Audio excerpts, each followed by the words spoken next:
m'appelle Guillaume Koudlanski de Lustrac et je suis athlète ultra-endurance.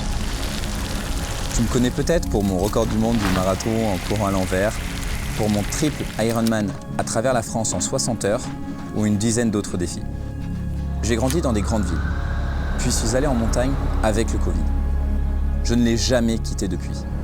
J'habite dans le Vercors, un massif connu pour son côté sauvage et terre d'aventure.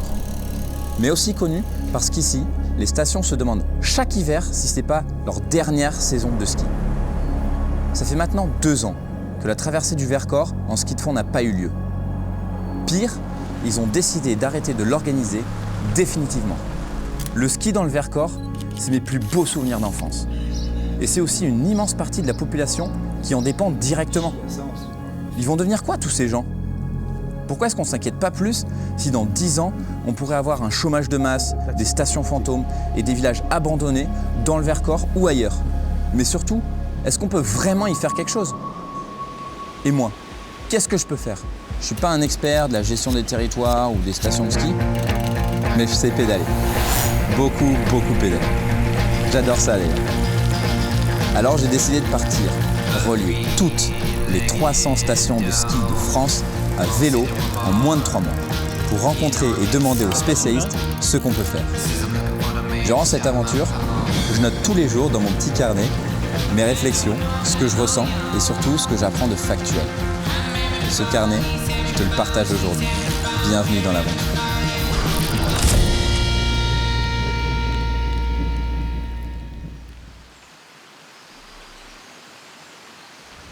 Voilà, en direct de Champ du Feu. On va commencer dans des belles conditions. On n'aura pas de cadeau. C'est ça la vie des stations. C'est parti. Numéro 1 sur 300. Let's go! J'attaque mon défi par les Vosges, puis le Jura et le Massif central. Dans ces 3 massifs de moyenne montagne, je vois les stations qui ferment les unes après les autres. Les Truches n'a pas ouvert depuis 4 ans. Et quand elle ouvre, en fait, c'est des bénévoles qui gèrent ça. De nombreuses études scientifiques montrent qu'en montagne, le réchauffement est 2 fois plus rapide qu'ailleurs. 15 km de détour sur la grêle, pour ça. Les stations sont en première ligne des dérèglements climatiques. Elles rendent visible l'invisible. Voilà, je voulais de l'aventure. Là, c'est le cadeau vosgien, là. Peut-être pas les dernières neiges, hein. Peut-être m'en taper un paquet pendant ces tours de station. Hein.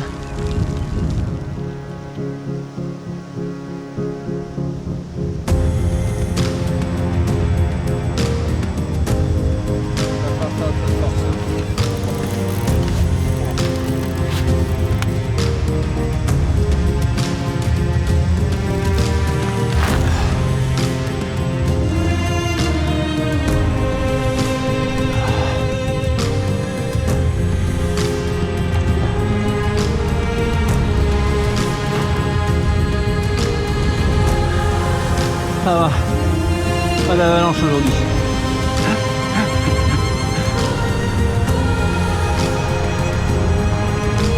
Qu'est-ce que tu veux de plus? Pendant ces 3 premières semaines à pédaler sous la neige, je me rends compte que la solution est en fait juste sous mes yeux. L'enjeu numéro 1, c'est d'avoir de la neige, et donc surtout de limiter notre impact sur la planète. Dès les premiers échanges, je comprends par contre que la situation est très différente en fonction des stations, et que les plus hautes dans les Alpes estiment pouvoir proposer du ski, même en 2050. Là-dessus, tout le monde est d'accord. Tant que les conditions le permettent, il faut absolument continuer à proposer du ski. Rien ne rapporte autant.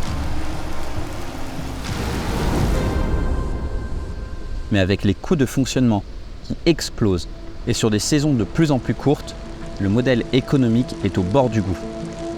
J'apprends que ce modèle économique repose en fait surtout sur l'immobilier. Donc si le ski s'arrête, la station deviendra fantôme vu que les locaux n'y habitent déjà plus depuis longtemps, pris à son propre piège, comme à Séuse, Saint-Honoré ou à la montagne de Lure où aujourd'hui il n'y a plus âme qui vive.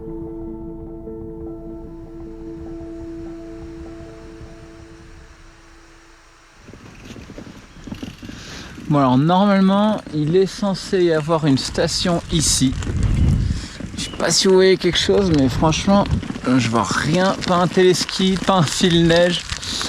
On est à Maïch, la station la plus au nord du Jura, mais je ne vois pas du tout de téléski là, je sais pas quoi faire, il n'y a aucune indication depuis le centre-ville. Donc je me demande si en fait ça n'a pas été tout démonté, mais je viens de faire 300 de dénive là, donc j'aimerais bien trouver quelque chose avant de refaire demi-tour quoi.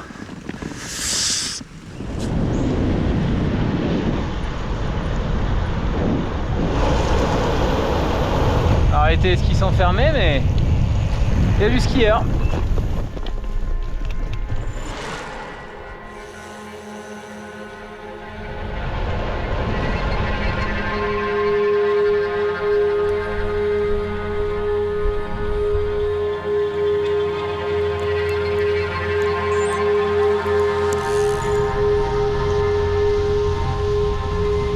Le 10e jour de neige consécutif là, les jambes ça va quoi, mais psychologiquement quand tu t'attendais à partir avec les conditions qu'il y avait en avril quoi, début avril avec 25 degrés, tu te préparais à être maillot ouvert, là à mettre ta tête dans l'eau et tout pour te rafraîchir, tu te prends du vent, de la pluie, de la grêle, de la neige toute la journée.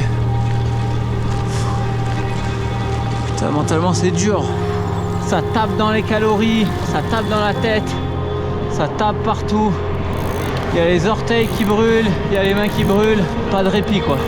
Et psychologiquement là, ça devient vraiment dur quoi, c'est usant, faut s'accrocher hein. Allez Guy, allez.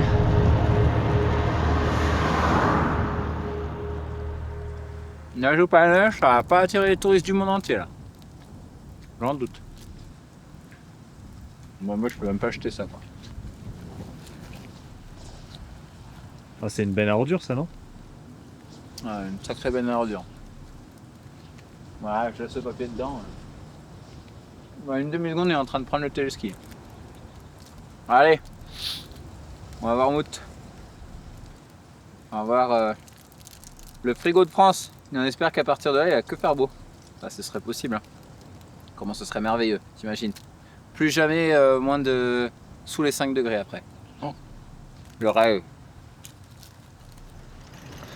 Incroyable mais vrai, c'est le retour du soleil. Il fait beau. C'est magnifique, c'est la suite là, ça y est, on y est là.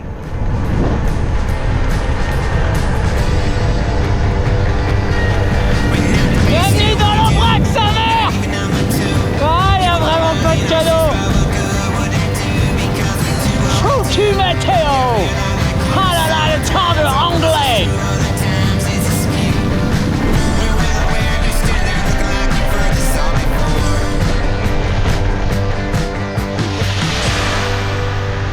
It's raining man. Hallelujah, it's raining man.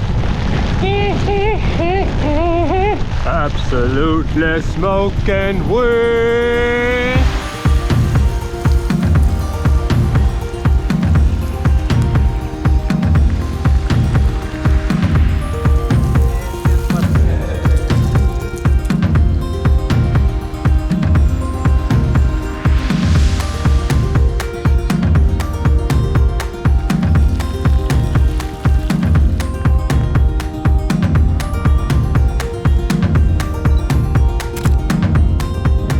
Avant-dernière station du Massif Central, reste l'Altier-Goual.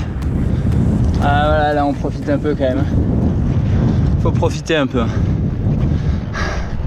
On va pas voir grand chose là-haut. Hein. Dommage, c'est le plus haut du Massif Central je crois. Magnifique la vue là.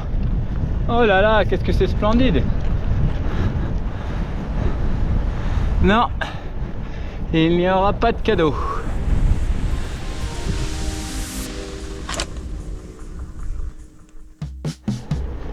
Ça y est, on les voit au loin, les Pyrénées. Bon bah voilà, un mois que je suis parti maintenant, jour pour jour. Et là, on enchaîne les Pro-M. Le gros sac qui est beaucoup trop gros. et les orages qui arrivent ce soir et demain dans les Pyrénées, au Tourmalet et compagnie. Donc là, mentalement, ça commence vraiment à être dur là. C'est vraiment les problèmes logistiques qui compliquent tout. C'est pas du tout évidemment la même chose que de faire juste du vélo. Et sur cette partie là, je pense que je suis peut-être un peu moins préparé. J'ai voulu partir sans être 100% préparé, en me disant que les problèmes se régleront au fur et à mesure de la route. Mais évidemment c'est pas du tout le cas. Donc j'en paye les frais. Voilà, le bonheur des Pyrénées. On y est là. Au Bisque, magnifique. Toujours avec le beau setup.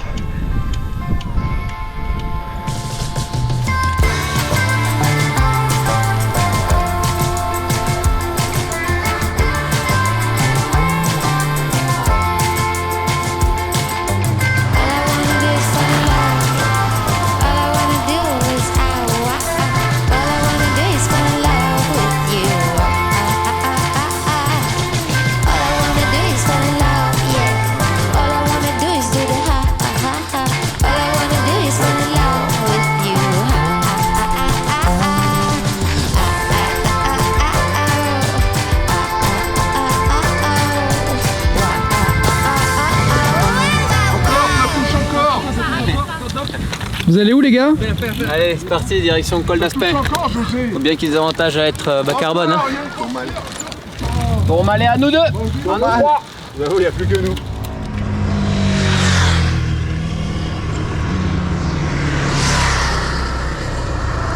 Bon alors on vient de se finir le Tourmalet. Il n'y a plus le panneau. Il n'y a plus le géant sur son vélo. Il n'y a plus rien. Il y a plus 4 vieux. 4 vieux et un chien. Resto fermé. Ah, ça change. Allez, bonne journée hein. À travers les Pyrénées, on me parle plusieurs fois d'addiction à l'or blanc, de l'incapacité à en sortir ou même à prendre du recul.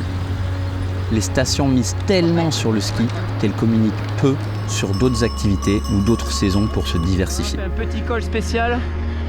Je me rends compte que le premier frein à la transition, c'est les profits liés au ski.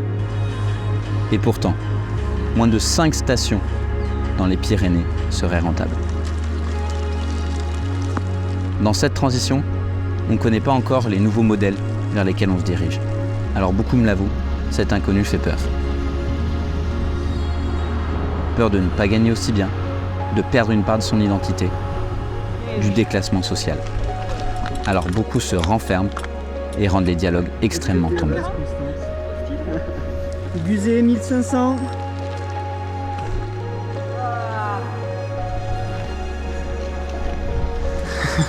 Chargé comme Lance Armstrong.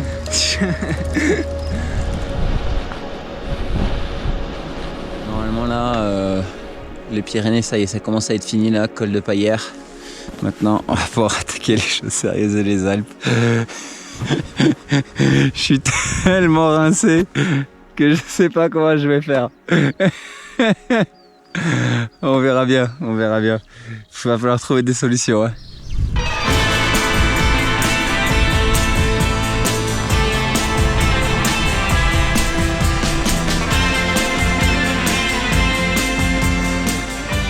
C'est magnifique, mais il fait hyper chaud.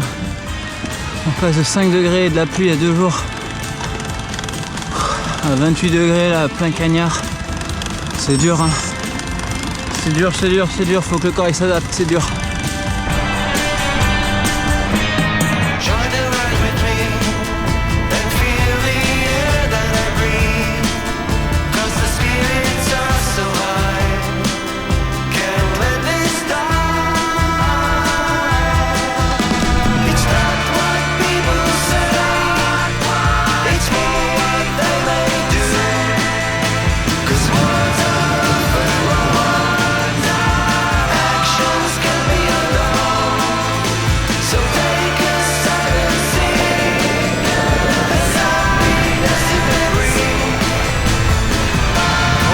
J'ai imaginé, hein.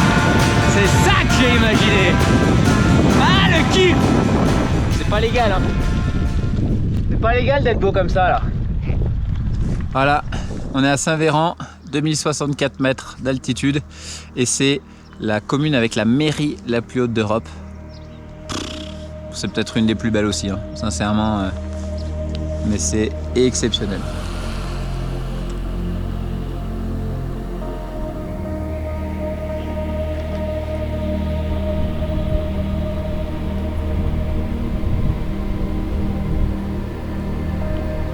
Ça y est, c'est la station avec le plus gros détour.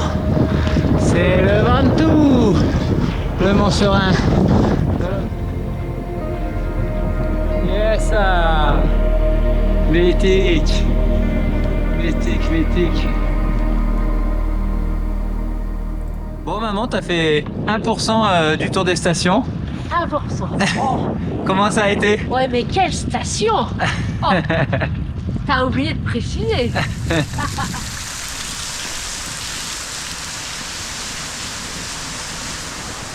Quand je suis parti, on m'a dit oh, tu verras les écrins, c'est magnifique. Et franchement, il n'y a pas à chier, c'est magnifique. Hein. Oh, la vue en face, elle est incroyable. Et hop là, Alpe d'Huez, ça, c'est fait.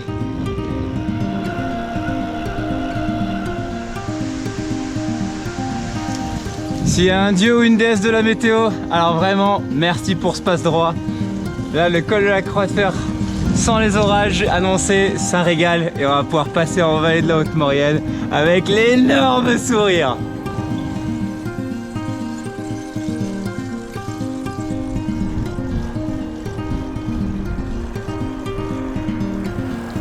Il y a chez les montagnards et montagnardes une résilience que je ne retrouve nulle part ailleurs. C'est probablement la plus grande force sur laquelle miser. Et pour ça, il faut travailler ensemble. J'ai vu que les stations qui avançaient le mieux ont toutes commencé en mettant tout le monde autour de la table. Elles ne se demandent pas qu'est-ce que va devenir la commune, mais qu'est-ce qu'elle veut devenir. Le label Flocon Vert aide à créer ce dialogue, mais aussi à réduire son impact environnemental, en misant sur les mobilités douces et les touristes plus proches par exemple, ou en proposant une diversification des activités moins dépendantes de la neige. J'en ai listé plus de 50. Des espaces ludiques avec une partie hiver, une partie été et une partie 4 saisons au milieu.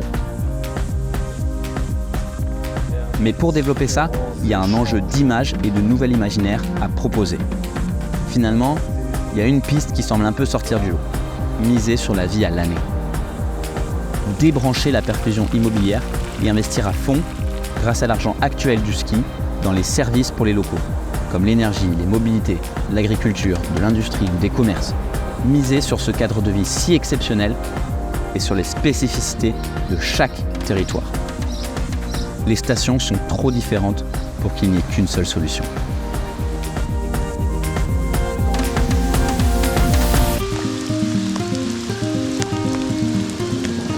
Je suis en train de regarder la météo là et en fait ça va pas.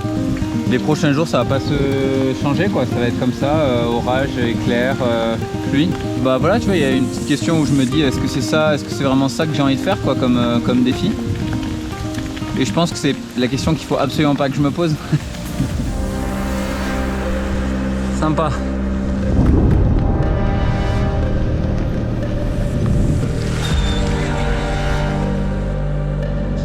Bon, donc le col de l'Iseran est fermé et on l'attaque. Suspense.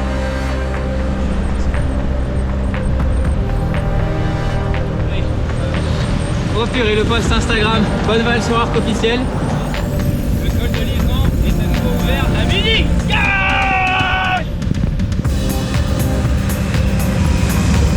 Exceptionnel, il a ouvert il y a 10 minutes.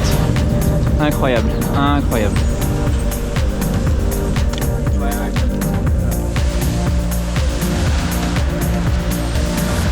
Mon pote Fabien Claude de l'équipe de France de biathlon me disait tant que t'as pas entamé le tunnel, c'est que c'est facile dans l'Iseran. Nous envoie la sortie. C'est parti pour la route la plus haute de ce défi.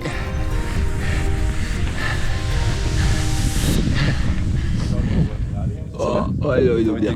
Ouais. Voilà. Voilà, 2770 sur le toit de la voiture. Ça caille, on va pas tarder là. Oh, quelques étoiles dans les deux là.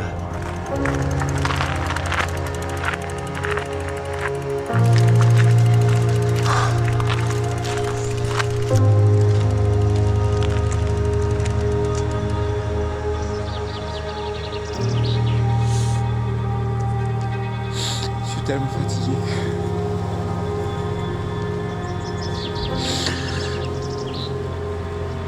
C'est vraiment dur de tout faire.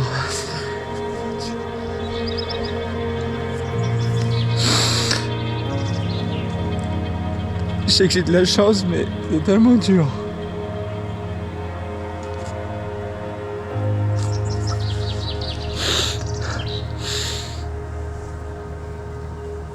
Et putain, c'est tout le temps dans des moments magnifiques, ça me fait chialer, mais je suis mort, j'ai plus d'énergie, j'ai plus rien. C'est trop dur en ce moment-là, c'est trop dur.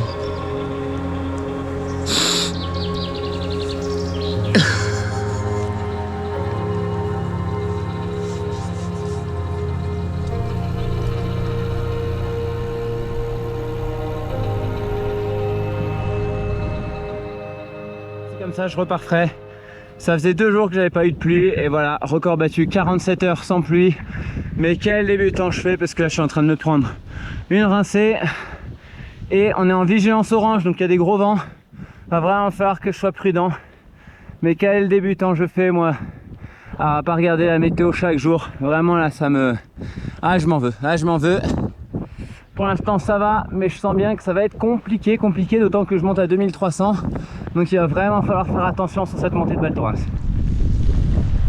Direction la Maurienne. Et puis direction Chambéry gentiment, puis Annecy. C'est le début de la fin là, maintenant je ne remonterai pas à plus de 2000 mètres d'altitude. Donc ça veut aussi dire que ça va être peut-être les stations les plus en danger aussi.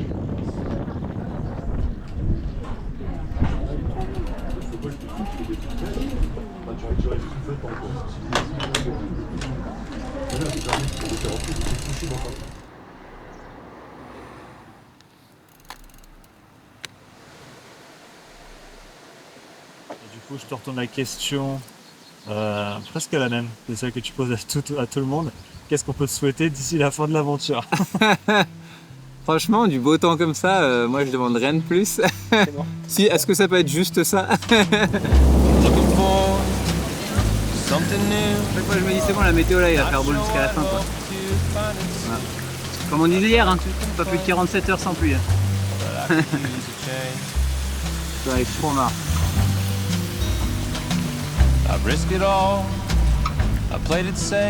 Les défis me semblent toujours 80% impossibles au départ. Mon secret, c'est d'en parler autour de moi, de trouver du soutien, puis de les découper en petits défis intermédiaires. Est-ce qu'on pourrait pas faire pareil pour nos stations? Imagine ta station idéale du futur. Parle-en autour de toi et demande-toi quelles étapes intermédiaires est-ce qu'il faudrait pour arriver à cette station idéale. Voilà, c'est exactement cette question que je pose à la fin de chacune de mes interviews. Dans ces moments, personne ne me parle de technologie ou de voiture autonome. On me dit que la station idéale de demain serait un lieu d'équilibre entre le tourisme et une économie vivante à l'année, où les locaux y vivent épanouis et les touristes sont immergés dans une culture montagnarde enracinée dans son bien vivre avec la nature. Un refuge de douceur et accueillant, où les aires de bivouac sous les étoiles et les récits partagés au coin du feu créeront les moments magiques comme on a failli les perdre en 2024. Enfin, on me dit que la montagne idéale finalement, c'est des cascades, des oiseaux qui chantent, des nuances de vert et des lacs turquoises. Est-ce que c'est pas ça, l'image qu'on se fait du paradis? Ouais, là je crois que ça a moins bien roulé là.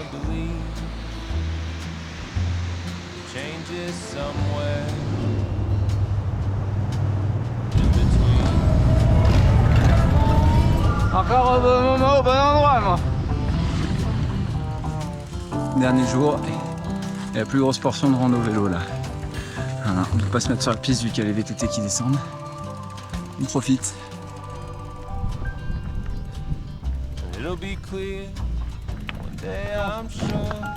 Incroyable, incroyable.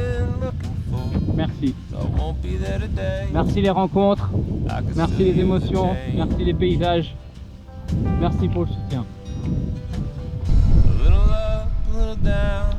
Comme le dit l'activiste Valérie Pommier, la montagne rend visible l'invisible.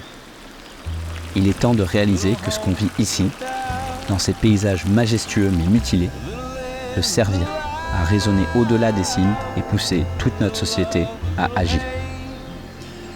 Chacun, chacune a le pouvoir d'esquisser les contours de sa station de demain, en créant des étapes vers cette vision partagée. Cette aventure ne s'arrête donc pas au lac Léman. Elle continue avec toi, car c'est à toi de tracer les sentiers d'un futur merveilleux.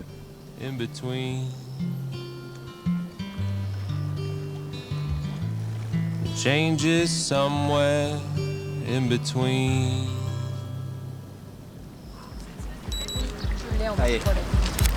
Terminé.